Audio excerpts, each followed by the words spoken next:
Sige na, aamin na nga ako, no? Ako! Let's go!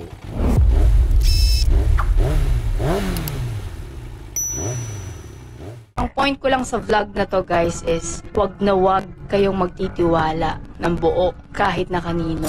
Lalo na sa industriyang ito. PS, mag-ingat sa mga kalbo. Kalbo. Basta kalbo. Nag-vlog si Like Luminous at nabulabog nga ang mundo ng social media dahil may isang kalbo di umano nang nanghara sa kanya. At pati nga ako ay nadamay dahil meron tayong isang kakilala na pinadalan tayo ng message at tinatanong kung ako nga yung kalbong ito. Ari, ikaw ba yun sinasabi no? Bayro na kalbo. Ari, grabe ka. Oo nga eh. Kapalit pala gusto mo. Nawindang lahat eh. Ha? Nawindang lahat. Kasi nga, motovlogger tayo, nag-vlog tayo ng patio at kalbo nga tayo. So naisipan ko na i-vlog nga ngayon ang mga trending na kalbo ngayon sa social media. Unahin natin si Banat Bay. Ito po ang title ko. Nahamon ko sa lahat. Ulitin ko sa lahat. Banat Bay nga pala, ang content ito ay more on political content, reaction videos sa mga current events. At recently rin nga ay naghamon siya na i-delete niya di umano yung kanyang channel kung mapapatunayan o magpapakita ng ebidensya na nanghihingi siya sa kanyang mga subscribers, followers at kung sino mang nakikinig sa kanya. Hamon ko sa lahat. Ulitin ko sa lahat. Hamon ko sa inyo to. Magpakita kayo ng message galing sa akin na sinabi ko, humihingi ako sa inyo ever. Okay? Nagparinig ako. Humingi ako sa inyo. Didelete ko itong channel ko. Didelete ko itong channel ko. Didelete ko itong channel ko. Oh, challenge ko yan sa lahat Nagparinig ako ng kahit na ano. Nanghingi ako sa inyo. Kinausap ko kayo. Never. Never. Never. At ito nga ay pinalagaan ng kanyang mga critics o mga bashers niya. Particularly si Atty. Libayan, Cap Freddy, at si Kamatis Analysis. Ipinakita nga dito yung mga video niya na nanghihingi nga siya ng kung ano-ano sa kanyang mga subscribers. Ilang beses ka nang na-debunk eh. Simpleng banat lang sa'yo na Atty. Libayan, wala na eh. Talo ka na kagad eh. Bigay pa rin daw ng tulong na halagang 5 hanggang 10,000 piso ang insurance provider. Grabe, no? Kita nyo na. Dahil sa katarantaduhan ng kapitan at ng Coast Guard, wala tuloy nakuha na insurance yung ano. Kita nyo? Because of... Kita nyo, no? Narinig din namin. Banat Bay, pareho lang tayo ng pinapanood. Watch party ito, di ba? At naglabas din pala ng video si Banat Bay na ginajustify niya na hindi nga niya i-delete tong kanyang channel. Dahil di umano sa mga followers niya o subscribers niya na nagre-request na siya lang daw ang pinapakinggan o pinapanood pagdating sa mga balita. Di ko lang alam kung fake news yung mga balitang ito or totoo. Nabasa ko po yung mga comment nyo. Shoutout sa inyo lahat. Kasi nasabi nyo, Banat Bay, huwag mo i-delete kasi ikaw talaga ang aming pinakikinggan, inaasahan sa mga balita, lalo na sa ibang bansa, pinapanood kita, ganyan-ganyan. Maraming salamat po sa inyong suporta. Hindi ko po i-delete. Pero tingnan natin yung reaction video ni Atty. Libayan. Banat Bay, pareho lang tayo ng pinapanood. Watch party ito, di ba? Tapos ipapaliwanag mo lang sa amin. Ay, hindi. I-reward mo lang yung sinabi nung anchor. Lalagyan mo lang ng mura. Dahil sa katarantaduhan. So ano to? Manonood ako kay Banat Bay para makarinig ako ng mga ganyang klaseng salita? Dahil sa katarantaduhan. Iuulit niya lang yung sinasabi nung pinapanood namin tapos dadagdagan niya ng mura? Dahil sa katarantaduhan. At mas mataas naman ang level ko daw sa kanila. Wag ko... What? Mas mataas ang level mo? Hindi nga. Hanggang dito na lang po muna vlog natin. Nakita-kits ulit tayo sa susunod. Tandaan nyo mga kapatid, kayong mga walang magawa sa buhay. Gawin nyo lang ang gusto nyo gawin para may magawa kayo sa buhay. Ha? Huwag kayong nagmamarites dyan ng mga kapwa ninyo. Kasi yung mga marites na yan, pang-showbiz lang yan. Mana kayo kay Atty. Kabutas.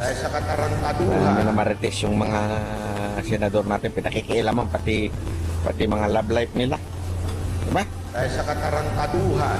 Number 2 nga nakalbo ngayon na trending ay si Dada Rides. Si Dada Rides nga pala ang tinutukoy din Laika Luminous na di umano na nanghahara sa kanya dahil marami na rin larawan o pictures na naglipa na o naglabasan sa social media dahil sila rin umano ay hinaras ni Dada Rides. Ito lang naman ay akusasyon ng mga motovloggers na babae. Nag-trending din itong video na to dahil una-una, napaisip ang mga viewers kung sino nga ba itong motovlogger na dikit umano sa isa sa pioneer ng motovlogging.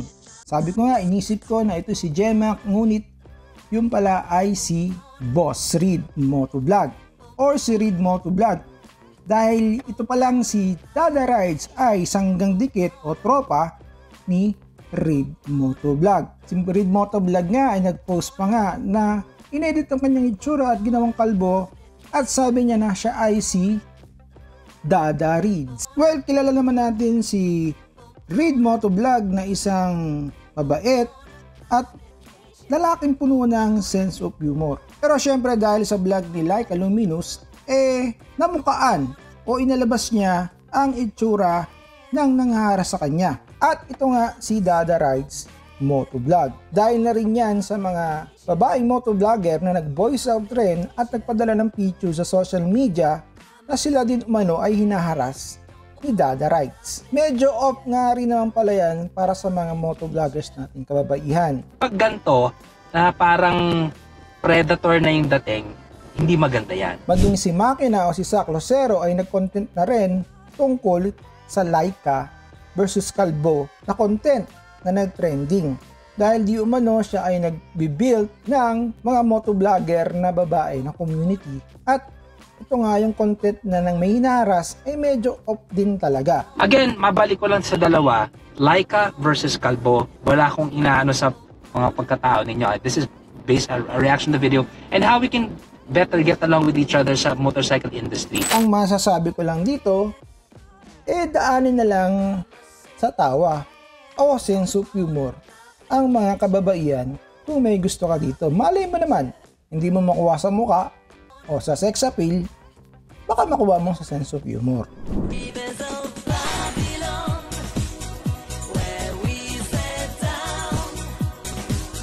At pangatlong trending nga ngayon, ang retired police na nambatok, naglabas ng barel, at ikinasa pa nga sa isang siklista.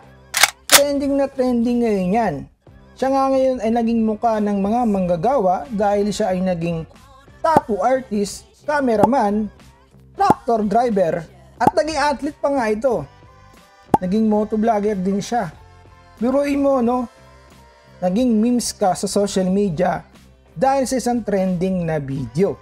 Nagalit nga ang lahat ng netizen dahil sa ginawa nitong retired police na to na naglabas ng barel. At yun nga pala ay kalbo siya at naglitawan na rin nga pala ang angkan ng mga war freak sa kalsada. At ito rin nga ay nag-content na rin tayo tungkol sa road rage na ito ay natutunan natin sa Honda na kapag ikaw ay magmamaneho ng sasakyan, laging kalma ka lang palagi.